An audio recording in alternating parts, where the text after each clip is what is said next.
पुढची बातमी तपोवनातल्या वृक्षतोडीबाबतची। या वृक्षतोडीला अजित पवारांनी देखील आता विरोध केल्याचं कळतंय। सयाजी शिंदेंच्या वृक्षतोडी विरोधातील भूमिकेशी अजित पवार सहमत असल्याचं दिसतंय। सामोपचारानं तोडगा काढावा असं अजित पवारांनी मत व्यक्त केल्याचंही समोर येतंय। तर अजित पवारांची पोस्ट आपण बघूया सोशल मीडियावरची। त्यात ते असं म्हणतात, तपोवनातील वृक्षतोडीच्या संदर्भात सामोपचारानं तोडगा काढला पाहिजे। या संदर्भात अभिनेते सयाजी शिंदे यांनी घेतलेली भूमिका पर्यावरण हिताची आहे।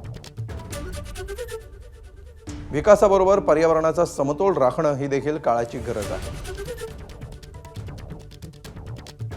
पर्यावरण वाचलं तरच पुढची पिढी सुरक्षित राहील, हे आपण सर्वांनी लक्षात ठेवलं पाहिजे।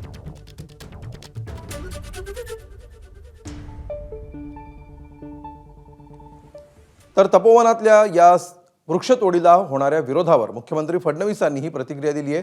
कुंभमेळ्यामध्ये अडथळे यावेत असं अनेकांना वाटतं, पण आम्ही तसं होऊ देणार नाही असं फडणवीस म्हणाले। तसंच पर्यावरणाचा ऱ्हास होऊ देणार नाही अशीही ग्वाही देखील त्यांनी दिली आहे।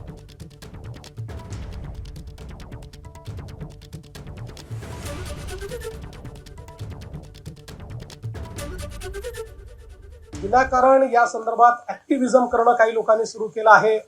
काही लोक पर्यावरणवादी बनलेले आहेत, म्हणजे पर्यावरणवादी जे असतील त्यांच्याबद्दल मला फार त्यांच्याबद्दल आदर आहे, पण काही लोक राजकीय कारणाने देखील पर्यावरणवादी बनलेले आहेत।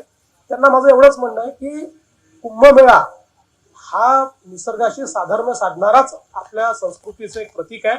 त्यामुळे यातनं आम्ही अशा प्रकारचा मार्ग काढू की ज्यातनं निश्चितपणे पर्यावरणाचाही ऱ्हास होणार नाही। पण काही लोकांना असं वाटतंय की कुंभमेळ्यात अडथळेच यावे, अशा लोकांना मात्र मी सांगतो की अडथळे आम्ही येऊ देणार नाही। एबीपी माझा, उघडा डोळे बघा नीट।